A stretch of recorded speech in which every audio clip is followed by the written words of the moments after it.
Good morning, ladies and gentlemen. I don't know them all by name. And I have done business school. I'm sorry for that. But it's a privilege to be standing here in front of you in the St. Gallen Symposium. And I love the topic of entrepreneurship. I love the topic of entrepreneurship. Entrepreneurs, agents of change. Entrepreneurs as agents of change or are agents of change. I think it's the latter. Indeed, entrepreneurs, they do see opportunities. They do see success. They're not afraid of failure, but they want success. And they put action behind deeds to get it. And today in a crisis, be it financial, be it a debt crisis, be it a food crisis, be it a time of value crisis, and I think it's the latter too. The world is indeed more volatile, is indeed more uncertain, complex, to a certain extent also riskier, and that's where entrepreneurs are actually more relevant. They are the people who see things that others don't see, who see opportunities in problems, and who take initiative to get things done, and as you said, not only to have a dream, or to sell a dream, but to make a dream come true. I'm privileged, and I have the pleasure of really leading a fine company. I have the privilege of leading Nestle. Nestle is a company of more than 140 years of, I would say, quite a successful history. And because of that success, we are aware that nothing fails like success. And that's why we have declared permanent war on complacency. By experience, we know that every crisis, and crisis in general, favors the prepared minds.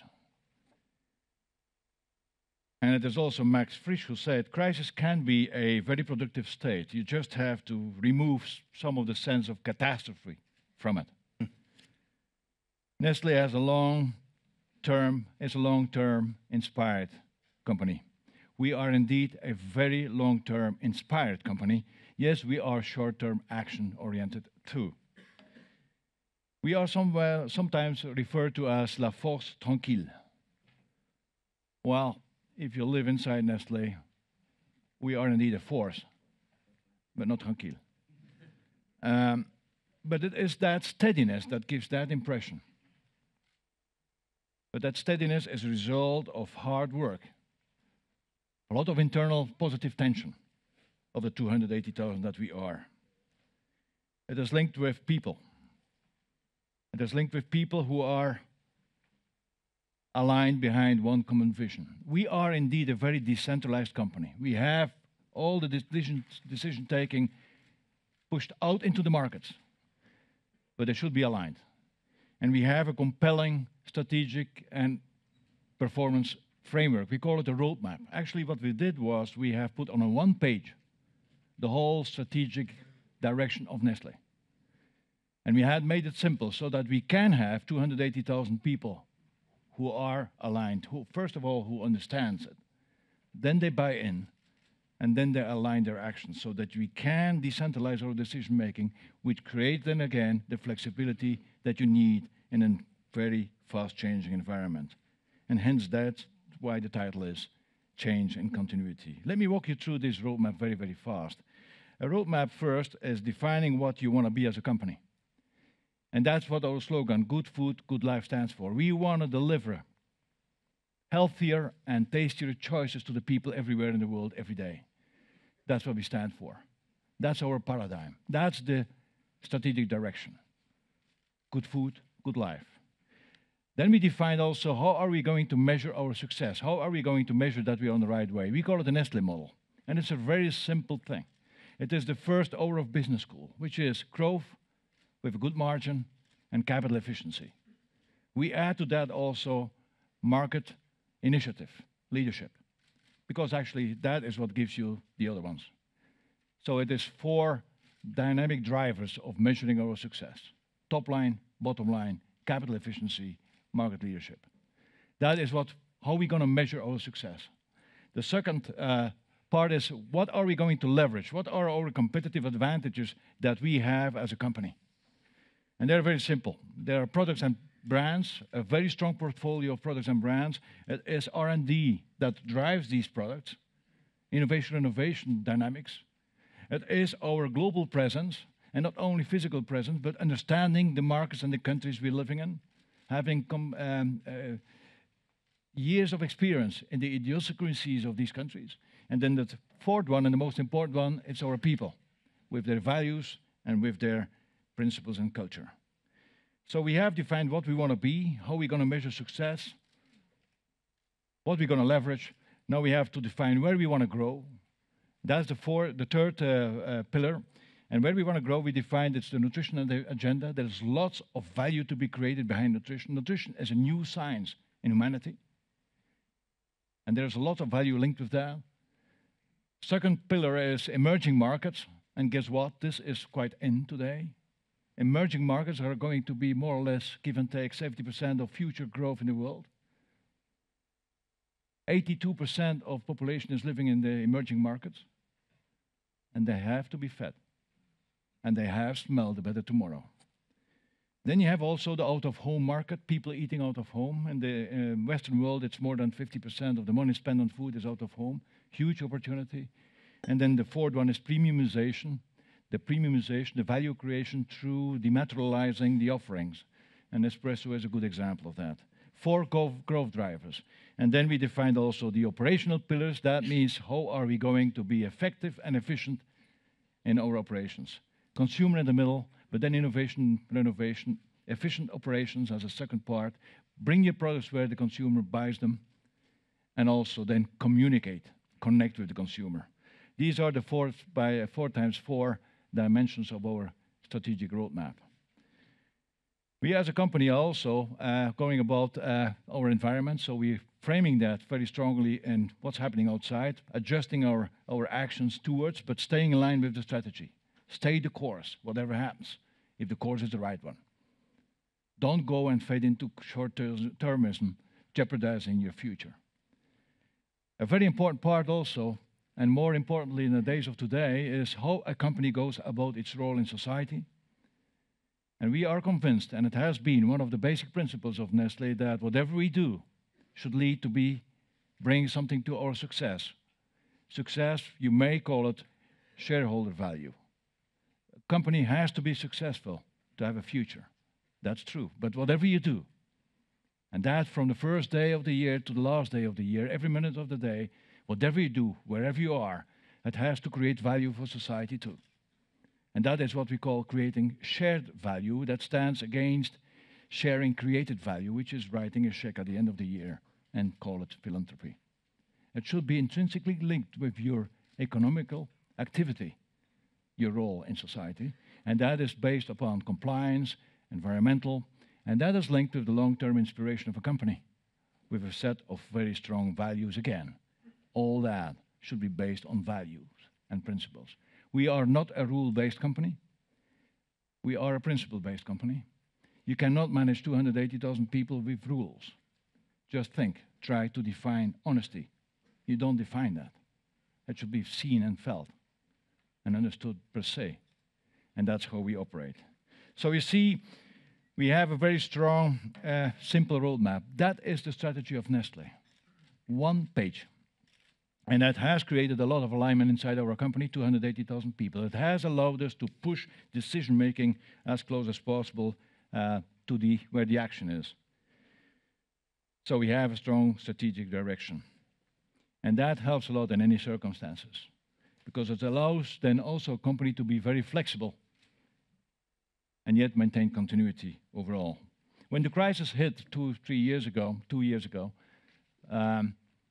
we have reacted very fast by saying, first of all, we stay the course. We stay the course. And we don't give ourselves a sabbatical because we have a little bit more headwind. Just like a car should have an engine strong enough to maintain the same speed, a little bit of tailwind, a little bit of headwind. And that is what we're looking for. And that strength of internal alignment, that strength of delegation, empowerment, and people taking up their responsibilities is what we call the building into our company of the entrepreneurship. In other words, we are not an iron cage. You just have to go to see our headquarters, it's a glass box. But we want to have the people owning their own future and deciding upon their own reality.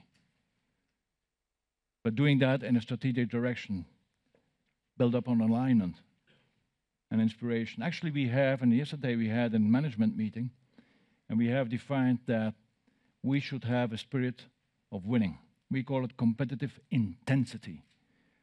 And a spirit of winning has to do with creating gaps, not closing gaps, making the difference. And that is even the best definition of entrepreneurship, is to make a difference, to bring something to the party. And we have linked that with 3 dimensions. We said, we need you as people with your head, your heart and passion, and even more importantly, your hands, because at the end of the day, it's all about execution. And that is what entrepreneurs are all about. With that, a few introductory remarks. Now, maybe some questions. My name is Kishore Mahbubani. I'm the Dean of the Lee Kuan Yew School of Public Policy in Singapore. You know, you mentioned that I think something like 84%, am I correct, of the future markets are going to be in the emerging markets. How are you, do you feel that when you go into the emerging markets, can you carry on your strategies of the last 10, 20, 30 years, or do you have to reinvent yourself as a company when you go to these new emerging markets? You know, that's a rhetoric question. I'm going to say, no, you have to reinvent yourself. That's what you have. I think you have to.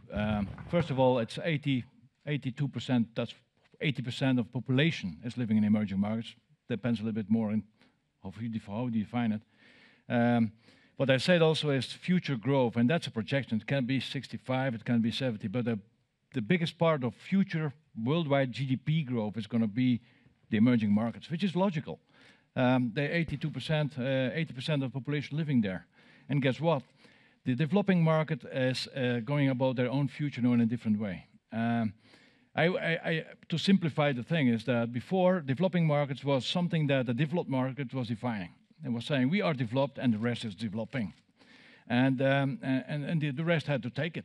And actually developing was seen as the countries that are stepping in our footsteps, are way behind, and they try to catch up. That was the developing world.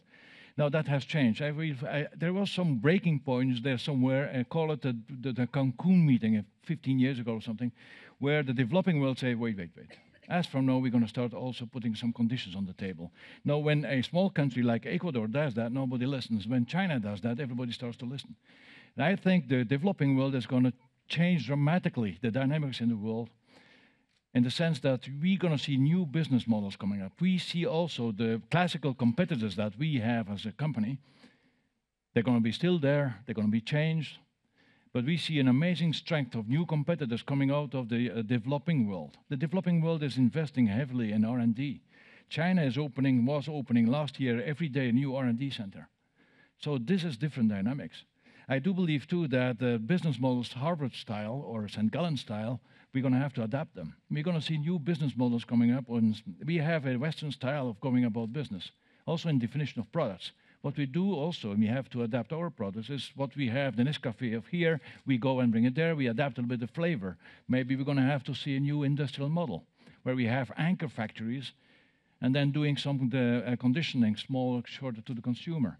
The definition of nutrition is different in these markets, so we're going to have to adapt dramatically. And that is what I see as an advantage of our company. We are in these countries for many, many years. In many countries, we are more than 100 years already with factories. So we have local management. We have, in our headquarters, we have 85 nationalities working in our headquarters. So these are competitive advantages then, because we see the need of really honestly adapting to the intrinsic new drive of these markets. And that's going to be a very, very different ball game tomorrow. It's fascinating. Fascinating. There's so much wealth to be created in the world still, to be part of that. But it's going to be on their terms, more than in the past. And that is a challenge that we have. That's why we in the Western world are still decoding this, and it hurts. Mr. Bulcke, allow me to use my prerogative as the chairman just to pose a personal question to you. You've talked about the entrepreneurship within Nestle, this very large company, very successful company. As CEO, as an entrepreneurial CEO, what are you most proud of when you think of Nestle over the last couple of years, since you've been steering the company? What new ideas, what new breakthroughs, what new products, what are you most proud of as an entrepreneur? I'm quite proud of the consistency. Actually, it was a title of my intervention, that we have a long-term vision. And thanks of that we can stay the course. I took over from Peter Brabeck, a very strong leader, 2 years ago. Now, how can you take over from a leader like Peter Brabeck? Everybody who comes in and with the ego culture we have would say, well, I have to do something different to make the distance and all that. I just could say, no, we stay the course. Now, we stay the course. We crystallize it in a one page, but we stay the course because it has been the strength of consistency. Yet, and we had some crises in the meantime, and actually the success, because we could deliver also last year, and we challenged ourselves this year to deliver, has been because we could stay that compelling strategic vision. So it is actually the no change, but with a lot of energy behind it, that helped us, and that's something that I'm quite proud of. A second dimension I'm quite proud of is that this whole question about how companies are linking up with society, which is actually one of the, I would say, the deeper ground of the crisis we had, it was the value crisis. The short-termism versus the long-termism, or the long-term inspiration. That we have been able to capsule that long-term vision of Nestle. We call it creating shared value. I feel that is a very compelling concept. It is bringing back, and we have discussions later on this panel discussions, it is bringing back the role of the homo economicus in society. In the Western world, we lost somewhere the meaning of companies or the entrepreneur. What is an entrepreneur doing? We hate success, apparently. Why? Why would we take out what has made our society? And somewhere we have a job to do as companies to link up with society again in a positive way. And the concept of creating shared value, the concept of saying that whatever you do should bring positive dynamics or positive value creation for society at large. When we started a factory in a market like Brazil more than 90 years ago, and it is a milk factory, you start to establish a milk district like you have known here in Switzerland. You bring that knowledge into a region that has no economical activity. And you bring then techniques in so that the yields of these farms are going up, the quality of the milk, because that's your own interest. You need it for your factory. But if you can do that, you create value for society at large. You have to do it with a long-term vision. And agriculture is always long-term anyhow, so we are already de facto by our activity long-term. And you have to do it in a very strong set of values, and that is what I'm quite particularly proud of in Nestle. The other hand, sir.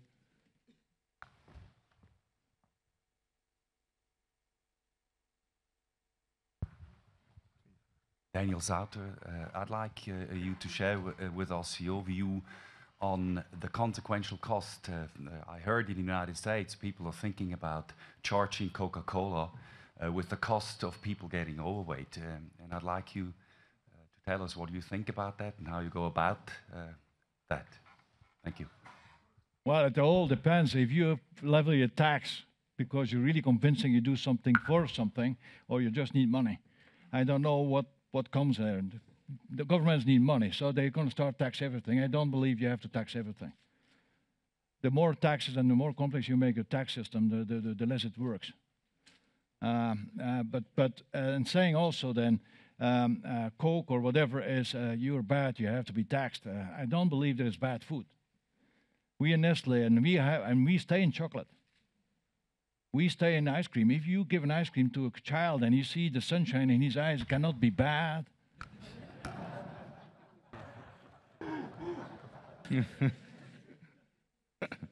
But you have to go responsibly about it as a company. And that's why we define food and nutrition, health and wellness agenda. We define it in 3 ways. We give 3 dimensions to it. First of all, it has to be pleasure. Food is about enjoying life. Food is about enjoying what you eat, pleasure. Yet pleasure with responsibility, pleasure with science. And we have science. You bring that behind your products. But we know also people are not going to eat every day something they hate because of health. Forget that. That's not fair. That's not honest. So we want to go honest about food, and that's why we are broad-based. We have chocolate. Enjoy a little piece of chocolate. And if it is dark chocolate, antioxidants, remember? So we can build, and we have R&D to build that into our product offering. So that's why I say one of our strengths is that we have a broad portfolio, because we can be parts of people's lives from the first days of his life infant formulas throughout his whole life, every moment of the day. That is when a company starts to be relevant to people, and we can bring science towards everything we bring. Pleasure with some nutrition, understanding science. The second one is balance. A healthy lifestyle is about balance. A healthy lifestyle is not somebody who sits on a bike, not a motorbike, a bike 24 hours a day. He dies. It's a matter of balance. It's a matter of choice. But then again, the third element of nutritional health wellness is understanding. Understanding as a company what nutrition is all about, how nutrients interact with the human body, and build that into your product offering. Understanding of the company, but understanding of the consumer, that he can make meaningful choices for himself. We say 3 dimensions: pleasure, choice and balance, and understanding. And I'm not the CEO of Coke, but I feel a Coke can sometimes, when you're thirsty, a good thing. And if you have a zero Coke, why not? You take sugar out of all the diets in the world, and you kill people. Sugar is not bad. As the French say, le poison c'est la dose. And there, I feel people should be responsible to their own lives. Governments sometimes, they want to say, don't think, I'm going to think for you. Don't make choices, I'm going to tax them to death, so you don't have the choice anymore.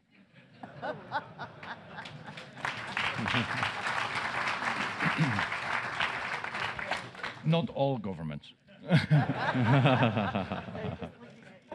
We're not naming names. Madam Minister.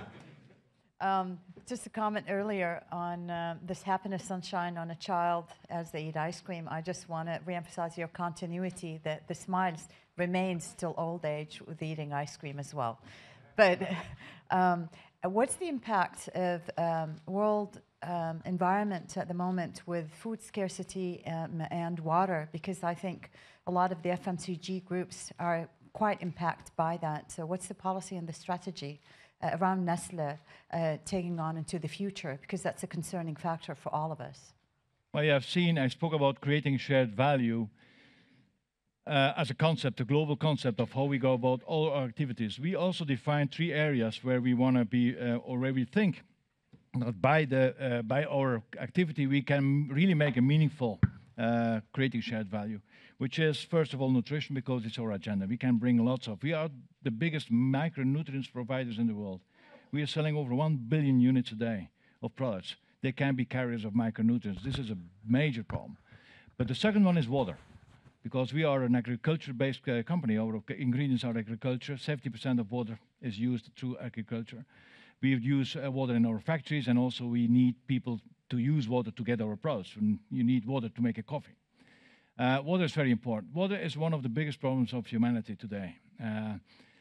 Energy is one, but water is actually something that is even more and deeper and more direct. And there's no global solution to that. It's local, so that has more local involvement in this discussion. Now, we also believe that with good water management, and especially in agriculture, there's enough if we manage it better. And so we are, and my predecessor was very much visible on that agenda, be it in the WEF and other more global forums, to talk about water and to put water as high on the agenda. We are involved with other governmental and non-governmental dimensions to work on the water issues, to at least level and bring up the consciousness about that, and also to start looking in very compelling solutions to this whole problem. So there is no one solution, though. And we have seen and we have mapped the world, certain parts of the world, to see what the solution in different parts are. And it is amazing to see that with minimum techniques and minimum investment, only knowing, we can reduce, for example, in agriculture, we could reduce in agriculture the water usage by half and have the same output. So I don't believe the problem is the possibility, technical possibility. It's more the political willingness to really put the right dimension to it. The problem is also there, I would say state egoism should be taken out. It should be collaborative to a certain extent. And that sometimes that doesn't work yet. Now, what can we do as a company? First of all, you have to work in your own environment. We have reduced the water usage in our factories in quite measurable dimensions. So wastewater reducing, and we have these KPIs, as we call it now, very visible, so that we actually live upon our promises on that level too. With 280,000 people, 460 factories, you can make already a small difference, but we are not alone. All other companies are doing that too, and going about your own usage of water. And that is something that is a journey you have to walk very firmly. We also quite a strong advocate of using all the latest techniques like GMOs. I know Europe doesn't like to hear it, but still they're going responsible about these new techniques where you have the same output for half the water. It's not a bad thing. You know that we can create certain products now in arid areas, you know that very much, and that makes a big difference. So it is, again, not declaring a lot, but doing a lot. I believe we have a question here. Daniel Walker, Swiss Foreign Ministry. You said the emerging markets are about 80%. It's going to be an exciting story, but it's on their terms, I think you said. More. We will not change. You said we are not changing. Now, what if you run into a real clash of values in a new market? Or to put it very unfairly and black and white, if you had been the CEO of Google, would you have pulled out of China? I don't know. I cannot judge the whole dynamics of Google there. What we do, and we have been in many, many markets for many, many years, and I can tell you, I have lived there too. I was in Latin America for 17 years, and I can tell you there was quite a lot of possibilities to do business different there. And you may lose out on short-term gain. Watch out what you're doing. If you start dealing and wheeling with your values, you're gone, long-term. And I can tell you, Nestle was actually, in some countries, seen as, at least one company, we were known for no. And in these countries, that is good. They love you. Over time, they say, well, with these, you cannot do anything anyhow on that level. You stand for something. You stand for something. So if you have principles, you have to live upon them. It's sometimes not easy, because short-term, you may have a little gain. Watch out for short-termism. Remember, we said short-term versus long-term. And that's why I said, and you have seen it explicitly in our roadmap, it is all built upon people, culture, values, principles. We are a principle-based company. You cannot run, and on these issues, you cannot run a company and saying the rules on honesty are, you have to write a book like this, and you're not there yet. To define honesty, how do you do that? And that's why we are more principle-based, because there's a certain tendency of starting to rule. That's the same thing with governments sometimes. They want to put reglementation, which is ruling. It's an interesting discussion. We have a question up right here.